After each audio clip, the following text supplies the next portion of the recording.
Everyone, welcome back to wheels and folks YouTube channel. तो आ गए हैं हम आज नया व्लॉग लेके। पर हाँ, बैंफ सीरीज जो थी वो खत्म हो गई, 4 एपिसोड्स पूरे। बट एक क्वेश्चन आंसर वाला जो राउंड था वो हमने सोचा हम लेके आए। क्यों? क्योंकि आप लोगों ने बहुत सारे कमेंट्स किए थे। स्पेशली उसमें था कि एक्सपेंसेस क्या हुए हमारे ट्रिप के। बैंफ तो बहुत ज़्यादा सुंदर था, बट आज हम आपको विनीपेग की भी सुंदरता दिखा देते हैं। हम लेके आए हैं आपको सैंट कैथेड्रल, सैंट बोनिफेस का कैथेड्रल है, बहुत फेमस है। मैं आपको दिखाता हूँ, चेक करो।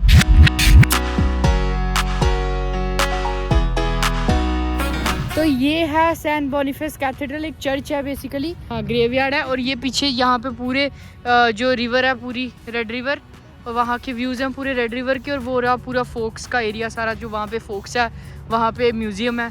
तो मतलब विनीपेग का ये वाला जो एरिया है, ये सारा आपको फोटोज़ में दिखता है, जो विनीपेग दिखता है, राइट? हाँ, जब लोग सर्च करते हैं ब्यूटीफुल पार्ट ऑफ विनीपेग तो ये एरिया आता है। और ये अच्छा एरिया है काफ़ी रहने के लिए भी।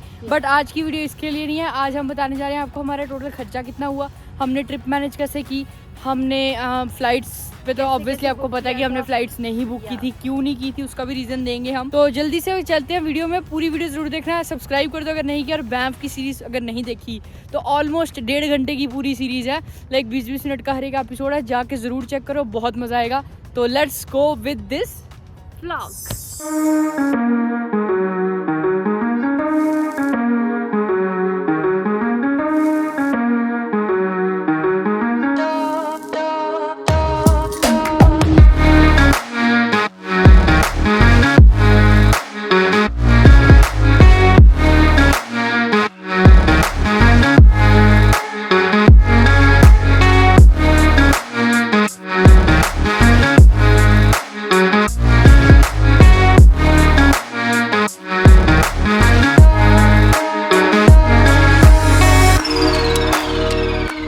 तो सबसे बड़ा खर्चा जो आता है वो आता है अकोमोडेशन का, ठीक है? तो अब अकोमोडेशन में हमारे पास बहुत ज़्यादा ऑप्शंस थे। पहला ऑप्शन ये था कि हम बैंफ में रुके, जो मेन बैंफ सिटी है, राइट, टाउन एक्चुअली में। यहाँ हमारे पास ऑप्शन था, हम 10-15 किलोमीटर दूर एक छोटा सा टाउन है जिसका नाम है, आप सबने सुना ही होगा, कैनमोर। तो कैनमोर करके एक टाउन था जो कि बहुत ही सुंदर है, बैंफ जितना ही, पर उसके जो प्राइसेस हैं वो 50, 60, 70% कम है बैंफ से, ठीक है? तो हमने क्या किया, हमने बुक की थी आरवी हमें अफोर्डेबल भी पड़ी और एक नया एक्सपीरियंस भी था। आरवी का हमें टोटल खर्चा 3 दिन का है $680, अप्रॉक्सीमेटली 170 समथिंग पर नाइट, जो कि बहुत चीप है। अगर हम किसी होटल के लिए जाते तो हमें 2 रूम्स बुक करने पड़ते, या एयरबीएनबी भी करते तो मिनिमम $300 पर नाइट हो रहा था, जो कि काफ़ी ज़्यादा था मेरे हिसाब से। तो आरवी का ऑप्शन हमें चीप भी लगा और एक नया एक्सपीरियंस भी था, तो इसीलिए हम दोनों ने वो, मतलब हम सारों ने वो ऑप्शन चूज़ किया। और जो टोटल खर्चा हमारा है, जैसे मैंने आपको बताया, $680। अब तमन्ना आपको बताएगी नेक्स्ट खर्चा, जो कि था हमारा जाने का, मतलब हमारे जो ट्रांजिट था, जो हमने फ़्लाइट नहीं बुक की, कार बुक की, क्यों की, वो आपको तमन्ना बताएगी। Okay, so let's talk about कि हमने बाय कार क्यों ट्रैवल किया इंस्टेड ऑफ प्लेन के। बिकॉज फर्स्ट रीज़न वाज था कि हमें जो कार रेंटल्स कैलगरी में बहुत एक्सपेंसिव पड़ रहा था, which was around $1,500 to $2,000 for 3 days of trip जो हमने करना था, विच वॉज़ नॉट अफोर्डेबल। तो हमारी जो प्लेन टिकट्स थी ऊपर से $200 पर पर्सन पड़ रही थी, तो टोटल मिला के हमारा खर्चा ज़्यादा हो जाना था।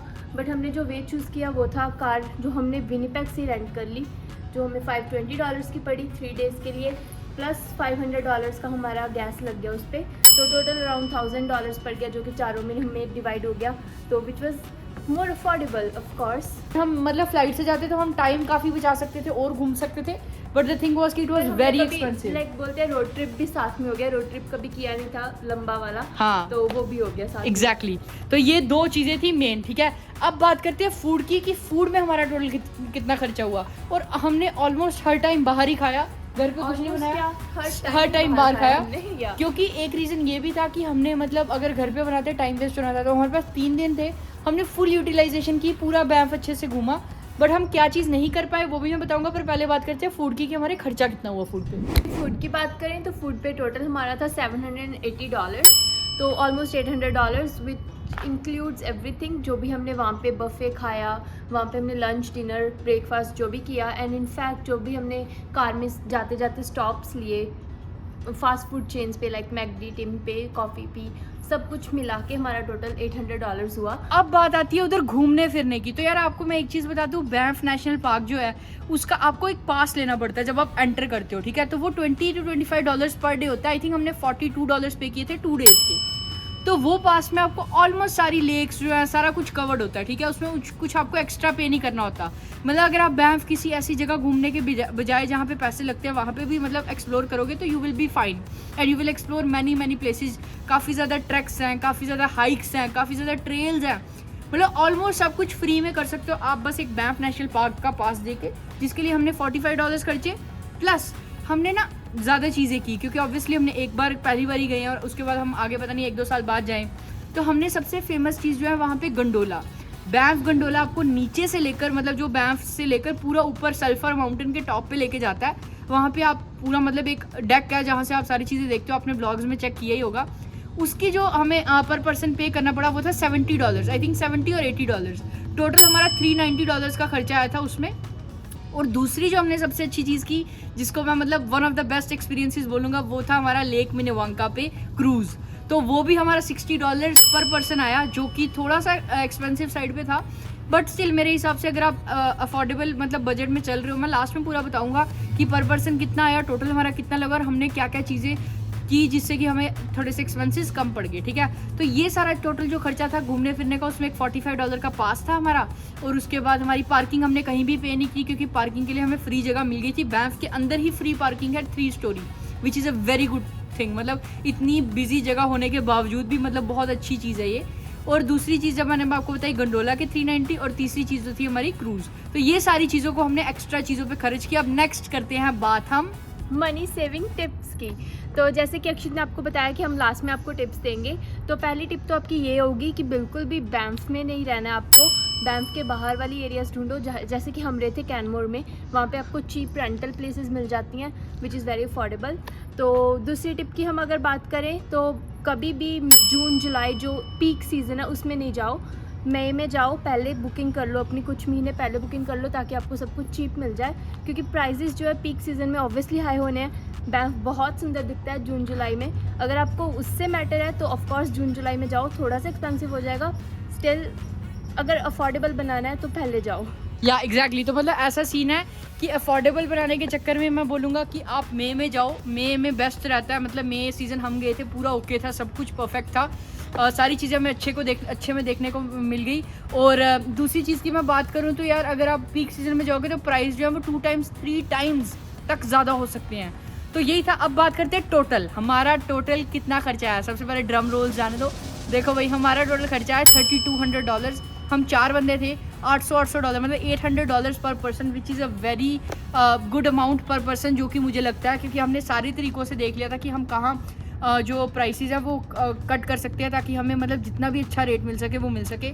और अगर हम करते हैं flights plus car booking rental, तो वो ना काफ़ी ज़्यादा कॉस्टली हो जाता है। 2000 की कार रेंटल थी, प्लस फ़्लाइट्स लगा लो $800, तो $2800 खाली हमें उन 2 चीज़ों का पड़ रहा था। और कहाँ हमने वो 1000 में फ़िट कर दिया। तो ये चीज़ें थोड़ी सी आपको टिप्स ध्यान रखनी होती है। और बात करें कितने दिन आपको टोटल चाहिए, यार मेरे हिसाब से 3 दिन बैंफ सिटी के लिए बहुत है। बैंफ, लेक लुई और लेक मोरेन, मतलब और बाकी सारी चीज़ें। बट हमने क्या नहीं किया, हमने ट्रैक्स नहीं किए, हाइक्स नहीं की, क्योंकि उस टाइम मौसम थोड़ा सा 1-2 दिन था जहाँ पे ना ऊपर कह रहे थे कि बारिश होगी, नीचे बारिश नहीं थी इतनी ज़्यादा, बट वो कह रहे थे ऊपर होगी, तो हमने वो चीज़ अवॉइड की। अगर आपके पास टाइम ज़्यादा है, you can obviously go for tracks, hikes, बड़ी ज़्यादा चीज़ें हैं उधर।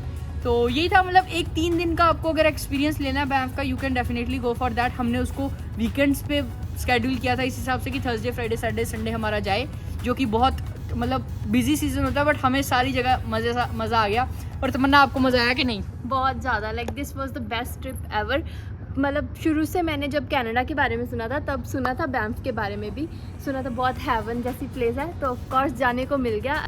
हाँ जी, तो यही था बैंफ का पूरा खर्चा, आपको बता दिया हमने। 3-4 दिन बहुत रहते हैं। मेन तो यही क्वेश्चन था कि कितना खर्चा आता है। और कितने दिन आपको चाहिए? 3 दिन बहुत रहते हैं मेरे हिसाब हाँ, से। अगर आपको स्टिल कोई क्वेश्चन है कमेंट्स कर दो, हम ज़रूर आंसर करेंगे। एंड आपका फेवरेट पार्ट कौन सा है 1 2 3 4 में से, ये कमेंट करके बताना। हाँ, पार्ट 1 2 3 4 सारे देखना और उसमें से कौन सी सबसे जगह आपको सुंदर लगी और कौन सा पार्ट अच्छा लगा डेफिनेटली हमें बताना।